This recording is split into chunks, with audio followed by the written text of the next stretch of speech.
بسم اللہ الرحمن الرحیم۔ السلام علیکم دوستوں، آج کی اس ویڈیو میں ہم آپ کو حضرت امام شافعی رحمۃ اللہ علیہ کے بارے میں بتائیں گے۔ تو دوستوں، اگر آپ چینل پر نئے ہیں تو چینل کو سبسکرائب کر لیں اور ویڈیو کو لائک کر دیں۔ حضرت امام شافعی رحمۃ اللہ علیہ کی ذکر و عبادت ان کا یہ تھا کہ وہ رات کو 3 حصوں پر تقسیم کرتے تھے۔ ایک حصے میں علم، تدریس کی تکرار وغیرہ رہتی تھی، اور ایک ثلث میں نماز پڑھتے تھے، اور ایک ثلث میں آپ آرام کیا کرتے تھے۔ اور حضرت ربیع سے ایک روایت ہے کہ امام شافعی رمضان المبارک میں 7 قرآن مجید ختم کیا کرتے تھے، اور یہ 7 مرتبہ کا پڑھنا قرآن مجید کا نماز میں ہوتا تھا۔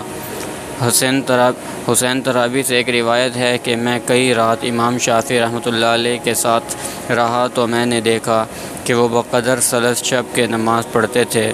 کبھی آپ 50 آیتیں اور کبھی 100 آیتیں پڑھتے تھے، اور جب آپ آیات رحمت پر پہنچتے تو سوال کیا کرتے تھے اللہ تعالیٰ سے اس کی رحمت کا واسطہ، اپنے رب اور سب مسلمانوں کے واسطے بھی، اور جب گزرتے آیات عذاب سے تو اس جگہ نجات چاہتے تھے، اپنے واسطے بھی اور جمیع مومنین کے واسطے بھی، گویا رجا اور خوف ان کی ذات شریف میں جمع تھا۔ اور فرمایا ہے کہ امام شافعی نے 10 برس کی عمر سے کبھی سیر ہو کر کھانا نہیں کھایا، اس واسطے کہ غذا میرے بدن کو ثقل کرتی ہے اور دل کو ذبح خامہ کرتی ہے، اور دینی سمجھ بوجھ کو زائل کرتی ہے، اور نیند کو بڑھاتی ہے، اور عبادت الہی سے باز رکھتی ہے۔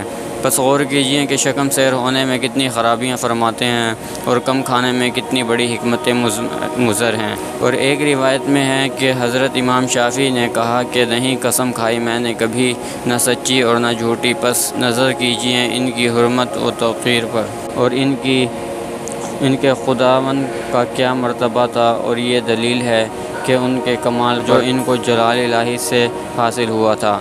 حضرت امام شافعی سے کسی نے سوال کیا کہ ایک مسئلہ دریافت کرنے کے لیے، بس آپ نے اس سے سکوت فرمایا۔ کچھ دیر بعد اس شخص نے ان سے پوچھا کہ آپ جواب کس لیے نہیں دیتے؟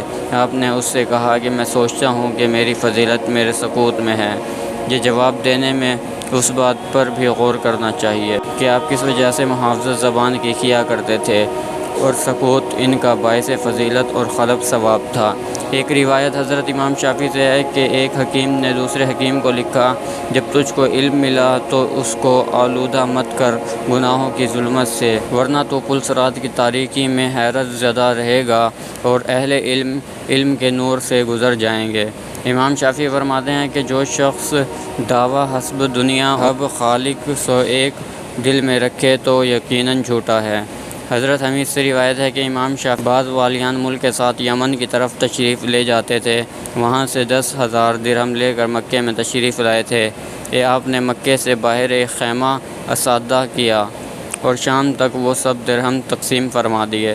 ایک بار آپ حمامی کو مال کثیر دے کر تشریف لے گئے۔ ایک روز سواری پر آپ کے ہاتھ سے چابک زمین پر گر پڑا، ایک شخص نے فوراً اٹھا کر آپ کو دیا، آپ نے اس کو اسی وقت 50 دینار کا انعام دیا۔ اور سخاوت آپ کی بیان تحریر سے باہر ہے، اور یہ سخاوت آپ کی زہد پر دلیل ثابت کرتی ہے، اس واسطے کہ محب دنیا دولت کا امساک کرتا ہے، اس کی نظر میں دنیا حقیر شے کی مانند ہے۔ در حقیقت ایسے ہی شخص زاہد و پاکیزہ ہوتا ہے۔ اور شدت خوف خدا اس درجے پر تھی کہ سفیان بن علیہ نے ایک روز حدیث شریف خوف دلانے والی پڑھی، اس کے سنتے ہی حضرت امام شافعی کو غش آ گیا۔ لوگوں نے سفیان سے عرض کی کہ اس حدیث نے محمد بن ادریس کی جان قبض کی ہے۔ فرمایا اگر سچ ہے تو افضل زمانہ میرا ہے۔ عبداللہ بن محمد سے روایت ہے کہ میں بغداد میں نہر کے کنارے وضو کرتا تھا، اس وقت امام شافعی عراق سے تشریف لائے اور فرمایا اے غلام، پورے طور سے وضو کرنا تاکہ اللہ تعالیٰ تیرے عقبہ میں نیکی کرے اور تجھ کو اپنا پسندیدہ بنا لے۔ چنانچہ میں وضو سے فراغت ہو کر جلدی سے آپ کے پیچھے گیا، پھر انہوں نے میری طرف التقاط کرتے ہوئے فرمایا کہ تجھ کو کچھ حاجت ہے؟ میں نے اس کے جواب میں عرض کیا کہ تم مجھ کو سکھاؤ وہ علم جو اللہ تعالیٰ نے تجھ کو سکھایا۔ حضرت امام شافعی نے فرمایا تو جو کوئی سچ بولے گا یقیناً سخاوت پائے گا، اور جو کوئی اپنے دین میں ڈرے گا وہ ہلاکت و سلامتی سے رہے گا، اور جس میں یہ 3 فضیلتیں ہوں گی اس کا دین کامل ہوگا۔ ایک دوسرے کو امر نیک بتائے اور پھر اس پر آپ بھی عمل پیرا ہو، دوسرے وہ جو بدکار سے منع کرے اور آپ بھی اس کار بد سے باز رہے، تیسرے حدود اللہ کی حفاظت کرے، یعنی جو اللہ کے نزدیک سچا رہا وہ سخاوت نہ پائے گا۔